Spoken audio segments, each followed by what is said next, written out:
네, 반갑습니다. 8월 13일 화요일 마감 시간입니다. 자, 시장이 반도체 덕을 조금 본 것 같아요. 그죠? 코스피가 상승세를 보였는데 반도체 종목이 올라오면서 분위기가 좋아진 거거든요. 뭐 하이닉스가 오늘 2.7% 상승하면서 분위기를 좀 더 만들어줬고요. 삼성전자 쪽도 분위기가 괜찮았죠. 그 외의 종목군들은 조금 약했다고 볼 수가 있을 것 같아요. 뭐 외국인들이 선호했었던 금융주 이런 쪽은 조금 반등이 좀 있었고, 실제로 매수 같은 경우는 자동차 쪽도 조금씩 들어오긴 했거든요. 근데 전반적으로 봤을 때는 오른다는 느낌보다는 그냥 방어적인 느낌들이 좀 있었다 볼 수 있는데, 확실히 반도체 쪽은 네, 상승세를 좀 보고 있다라고 볼 수 있을 것 같아 보입니다. 자, 그에 따라서 외국인들의 순매수가 확대가 되는 모습이 좀 나타났고요. 경제 지표에 따라서 변동성은 좀 보일 것 같아요. 오늘 저녁 바로 발표되는 PPI 지표부터 시작해가지고요. 내일 CPI, 그 다음에 소매 판매 줄줄이 엮여 있기 때문에 이번 주는 이제 휴일도 좀 있죠. 이제 내일 같은 경우는 이제 15일 휴일 바로 전날이기 때문에 변동성도 좀 있을 수가 있어요. 그러니까 이런 모양이 나타나게 되면 전반적으로 분위기가 조금 다운될 수 있다. 이렇게 변동성이 좀 커질 수 있다. 이렇게 보실 수가 있겠죠. 그래서 그런 내용들을 우리가 참고해 주시면 될 것 같아 보이고요. 차트 한번 보도록 할까요? 네, 종합주가 지수 보시면 코스피 지수는 2621포인트예요. 이 정도면 괜찮죠? 아침에는 2618포인트였는데 지금 2621포인트로 조금 순화된 듯한 느낌이 좀 있습니다. 자, 위쪽 라인대를 넘어가 줘야 됩니다. 그래서 오늘 장중에 있었던 2636포인트 요 정도까지는 내일 쳐 올라가 줘야 되는데, 그러려면 한 0.5%만 올라가면 되잖아요. 불가능한 수치가 아닙니다. 오늘 저녁에 PPI 지표가 좋게 나오고요. 그 다음에 투자자들의 기대감이 조금 더 빅테크 쪽으로 번지게 된다면 내일 충분히 우리 반등할 수 있어요. 그리고 그런 것들을 염두에 둔 매수가 외국인 쪽에서 들어온 것이라면 반도체 쪽은 더 올라간다고 봐야 되겠죠. 그래서 그 내용들로 참고하실 필요가 있겠고요.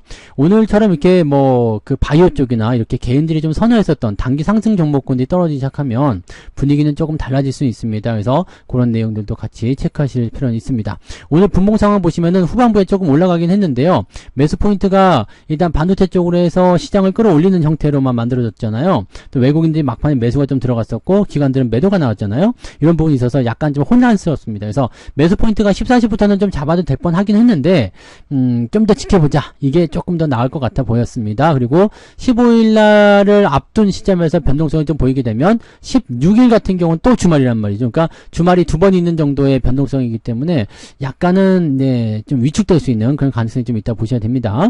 자, 코스닥 같은 경우도 마찬가지죠. 조금 올라가는 모습 보였습니다만 시총 상위 종목이 그렇게 좋은 모습 보이지 못했기 때문에 코스닥은 낙폭을 좀 키워서 마무리가 됐다라고 보시면 되겠습니다. 자, 수급 동향 보시면 외국인들이 1,300억까지 순매수를 확장을 해줍니다. 동시효과 때 쫙 치고도 올라가면서 매수를 끌고 들어갔는데 이 매수가 삼성전자, 하이닉스 쪽으로 들어갔다는 얘기죠. 자, 금융투자는 순매수까지 들어갔다가 매도를 치고 빠지는 모습이었고요. 연기금도 순매수해서 매도를 치고 빠지는 모습이었습니다. 근데 기관들이 팔아먹은 것보다는 외국인의 매수가 훨씬 더 많았다는 것이 중요한 포인트겠죠. 그래서 외국인들 입장에서는 일단 추가 상승에 대한 부분들을 계속 밀어주고 있는 것이다. 이렇게 보시면 되겠고, 반면에 코스닥 쪽에서는 매도가 굉장히 많습니다. 코스닥 쪽 매도는 더 확장이 되는 모습이기 때문에 코스닥 시장에 대한 반등은 아직까지는 조금 불분명할 수밖에 없다. 이렇게 보시는 게 맞을 것 같습니다. 자, 시총 상위 종목들 살펴볼게요. 삼성전자가 0.79 올라왔습니다. 그래서 이 정도면 괜찮은 것 같아 보여요. 네, 동시효과 때 좀 올라온 모습이었고요. 하이닉스는 2.7%까지 올라가면서 상승 흐름 한 번 정도 더 남아있죠. 그래서 내일까지도 올라가서 조정을 받지 않을까. 내일도 매매 포인트가 잘 안 나올 수도 있을 것 같아 보이긴 합니다만, 이제 변동성이 어떻게 나오냐에 따라서 전략 포인트는 좀 달라질 수는 있겠죠. 자, LG에너지솔루션은 플러스 마감이 됐고요. 대신에 바이오로직스나 셀트리온은 하락 마감. 현대차도 약간 떨어져서 끝나긴 했습니다만 오늘 양봉이죠. 나쁘지 않습니다. 기아는 오히려 상승해서 마무리가 됐고요. 은행주가 조금 올라왔어요. 은행주 부분들이 아무래도 금리 인하에 대한 충격이 조금 네, 주춤해지면 그럴 수도 있다고 판단이 되는 모습이네요. 자, 네이버가 좀 떨어진 모습이었고요. 이렇게 진행되는 모습입니다. 그래서 이 부분들 체크하시고요. 현대중공업이나 이런 조선주들도 조금 떨어진 모습인데 견딜만 하죠. 네. 근데 아직은 조금 이제 조정을 받을 수 있다는 것 정도만 체크하시면 됩니다. 그래서 그런 부분, 또 크래프톤이 오늘 강세해 보이는 모습들, 이런 정도가 오늘 특징적인 부분이 좀 되겠습니다. 나머지는 뭐 특별한 게 없다고 보시면 되겠어요. 자, 코스닥 쪽 살펴보시면 에코프로비엠이나 에코프로가 아까 전에 그 배터리 쪽 괜찮았던 모습 보이는 것처럼 이게 같이 조금 보합, 약강세, 네, 강보합이죠. 강보합세로 마무리되었다. 이렇게 보시면 될 것 같고, 알테오젠은 좀 떨어졌는데, HLB가 좀 올라오면서 그나마 방어가 좀 되는 모습이었던 것 같아요. 다만, 삼천당 제약이나 리가켄바이오, 셀트리온 제약 이런 것들은 좀 많이 떨어지는 모습이 좀 있었습니다. 그래서 이런 부분들, 또 화장품 이런 것들, 또 단계 많이 올라가서 이제 고점을 좀 형성한 종목군들이 변화를 좀 겪고 있다. 이렇게 봐주시면 될 것 같아 보입니다. 그래서 이 부분만 체크하시면 될 것 같고요. 자, HPSP라든지, 그 다음에 JYP 엔터주도 좀 안 좋죠? 네, 그 다음에 넥슨 게임즈 올라갔던 거 떨어지는 거예요. 이런 부분들이 좀 안 좋게 만들어진 모습이었고요. 동진제메캠은 0.46% 괜찮아요. 이 정도면. 원익 IPS 올라갔고요. 솔브레인 1% 정도 하락했는데 특별하게 문제점은 없습니다. 그래서 이런 것들은 좀 더 지켜보고요. 반도체 쪽은 대형주가 더 올라가면 소부장도 따라 올라가는 분위기가 형성되기 때문에 소부장 쪽은 조금 더 기다렸다가 보시는 게 좋을 것 같습니다. 자, 등락 현황 보시면 거래소 쪽에서 325개 상승, 563개 하락입니다. 하락 종목이 더 많게 끝났어요. 그 다음에 코스닥 같은 경우는 455개죠? 455개. 아니죠. 495개요. 네. 495개. 네. 계산 틀린 거 아니에요. 네. 잠깐 헷갈린 거죠.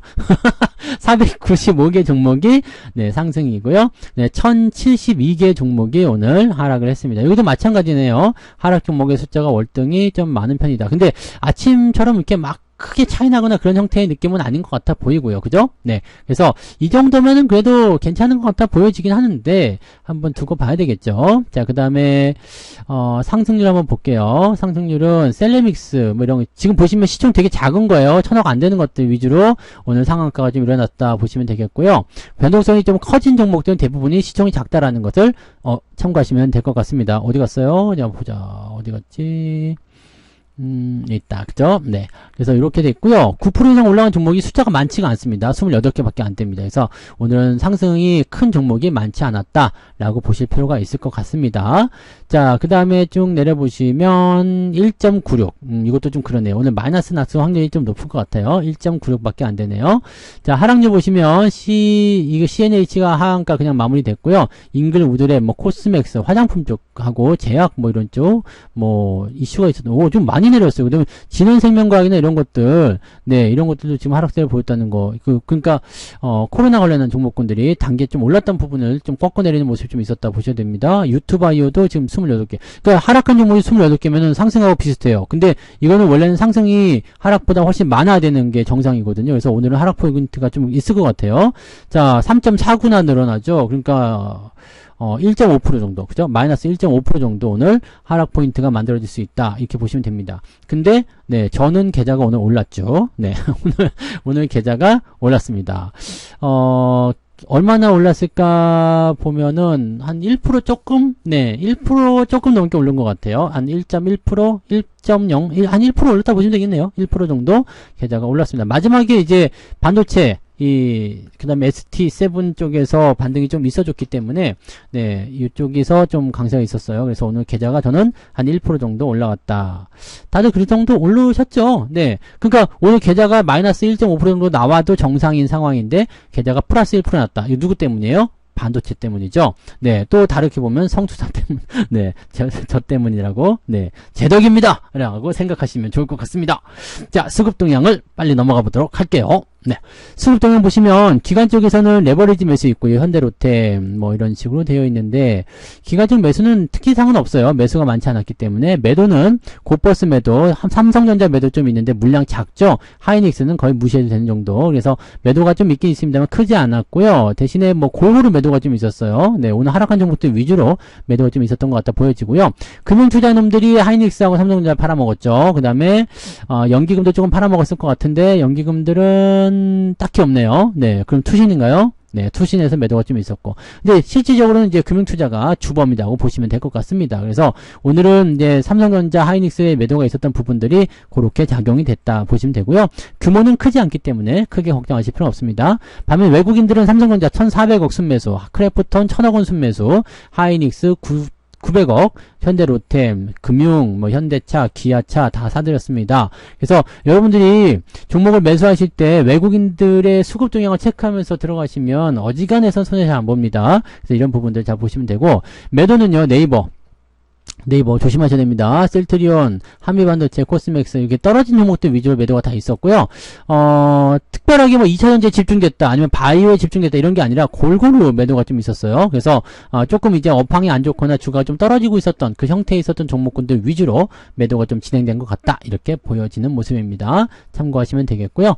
2차전지 쪽은 요즘에 많이 안 보시니까 크게 신경 쓸 건 없어 보이긴 합니다. 네, 자 그래서 일단은 네, 시장 자체적으로는 추가 상승을 더 보여줄 것 같아 보입니다. 그래서 더 올라갈 수 있을 것 같아 보이니까 거기에 맞는 전략들을 채우시면 될 것 같아 보이고, 뭐 전체적인 흐름을 봤을 때는 부담은 없다고 생각합니다. 그냥 부담될 만한 부분 별로 없고 하니까 이 흐름들을 그냥 그대로 연결해서 가시면 되지 않을까 보여집니다. 그러니까 그 정도로만 보시고 여러분들 뭐 특별하게 걱정하시거나 그럴 거 없고, 오늘 저녁에 네, 경제지표 발표와 함께 미국의 주가 흐름이 어떻게 변화되는지 참고하면서 내일 대응점을 찾으시면 될 것 같습니다. 오늘은 일단 이 정도면은 괜찮다고 생각돼요. 주가 계좌는 일단 올랐기 때문에 편안한 마무리가 된 것 같은데, 여러분들 네, 그 흐름들로 그렇게 가시면 될 것 같습니다. 지금 여러분들 계좌는 일단 네, 저는 이제 오늘로써 지난 월요일이죠. 네, 지난주 월요일에 있었던 이 서킷 브레이커 때문에 떨어졌던 부분은 다 회복이 됐습니다. 네, 저는 다 회복이 100%, 네, 100% 다 회복됐습니다. 그때보다 조금 더 높은 수치까지 왔어요. 그러니까 지금은 뭐 다 회복된다고 볼 수 있는데, 여러분들도 지금, 네, 그 정도는 되고 있으리라 생각합니다. 그죠? 밑에서 추가 매수하신 분들은 더 잘 되고 있을 거고요. 그러니까, 이렇게 회복해 나가고 또 상승하게 되면 거기에 맞춰서 따라갈 수 있기 때문에 그 부분들을 잘 기억해 주시면 될 것 같아요. 아시겠죠? 네. 그래서 오늘은 여기까지 하고요. 푹 쉬시고, 내일 아침 시장에서 다시 뵙도록 하겠습니다. 고맙습니다. 본 방송에서 제공되는 모든 정보는 투자 판단의 참고 자료이며 투자의 최종 책임은 본 방송을 이용하는 본인에게 있습니다.